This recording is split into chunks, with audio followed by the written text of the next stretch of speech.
Cyber crime बड़ा important crime दो क्षेत्र में हो गया है। नंबर एक जो सबसे महत्वपूर्ण है वो बैंकिंग सेक्टर में वित्तीय मतलब जितने हमारे वो हैं तो वित्तीय घोटाले के रूप में ये साइबर क्राइम बहुत ही इम्पोर्टेंट है।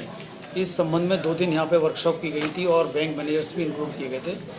तो जो उनकी मोडस ऑपरेंडी होती है वो सिर्फ ये होती है कि मोस्ट इम्पॉर्टेंट थिंग है कि उनको इन्फॉर्मेशन मिल जाए आपकी, जो कि नेट बैंकिंग में बहुत ज़्यादा एप्लीकेबल है। और दूसरी जो है कि अगर आपको उनको आपका ATM कार्ड मिल जाता है और आपका पासवर्ड मिल जाता है तो ये चीज़ें बड़ी इंपॉर्टेंट हैं। तो उसमें ये स्पष्ट रूप से बताया गया कि ये कभी भी फेक ईमेल से आपके यहाँ मेल आएगा कि मतलब ये PNB से बोल रहे हैं या किसी भी बैंक का नाम लेंगे और वो बोलेंगे कि मतलब आप अपनी इन्फॉर्मेशन अपडेट कर लें। तो इसमें बड़ी इंपॉर्टेंट चीज़ ये बताई गई कि हम उस ईमेल को ये जान सकते हैं कि मतलब ये ईमेल फेक है। इसमें उनके द्वारा 2 चीज़ें बताई गई कि अगर हम उसकी जो जिसमें मोर इन्फॉर्मेशन मेल के बारे में पूरी इन्फॉर्मेशन होती है तो वहाँ पर अगर हम उसके ओरिजिनल मैसेज अगर शो करने के लिए कहते हैं तो उसमें उसकी जो साइट आती है तो तुरंत पता चल जाता है उसकी साइट और जो हमारी जो ID खुली हुई है उस साइट में वेबसाइट में दोनों के नाम में काफ़ी डिफरेंस होता है। तो हम ये जान जाते हैं ये एक फेक ईमेल है।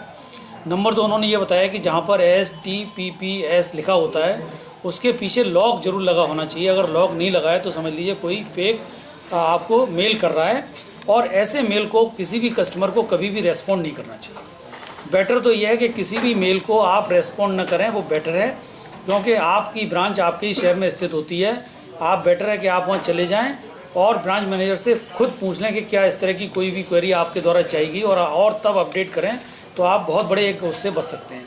क्योंकि नेट बैंकिंग में जहाँ आपका पासवर्ड और पूरा डिटेल गया तो आपको पता भी नहीं चलेगा कि ऑनलाइन ट्रांजैक्शन हो जाता है तो आपका वो मतलब पूरा आपके खाते से अकाउंट विड्रॉ हो सकता है। साइबर क्राइम की जागरूकता को लेकर स्कूल कॉलेजों में भी कुछ अभियान चलाया जाए? दो स्कूल में हम लोगों ने उसी टाइम पर जो हमारे जो मुख्य वक्ता आए थे लखनऊ से उनकी वार्ता कराई थी, जिसमें वासना डिग्री कॉलेज था और महेश्वरी गर्ल्स कन्या इंटर कॉलेज।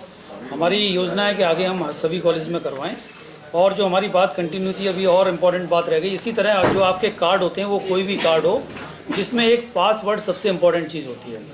तो अगर आपका कार्ड चला गया और पासवर्ड चला गया तो वो कहीं भी मिसयूज़ हो सकता है। तो इसमें ये सावधानी रखनी है कि कहीं भी आपका ATM कार्ड किसी से बदले ना, आपका गिरे ना, कोई धोखे से आपका ATM कार्ड अनजाने में मांग न ले और बदल सकता है, मतलब बदल के आपको दे देगा, आप जान भी नहीं पाएंगे हमारा दिया, जो इस क्षेत्र में कम जानकारी रखते हैं। तो कभी भी किसी को अपना ATM कार्ड न दें। और अगर ATM आप ऑपरेट कर रहे हैं तो उसमें ये सावधानी जरूर रखें कि कोई अगर आपका देख रहा हो तो उस टाइम पर उस पर पासवर्ड अपना फीड न करें। Thank you.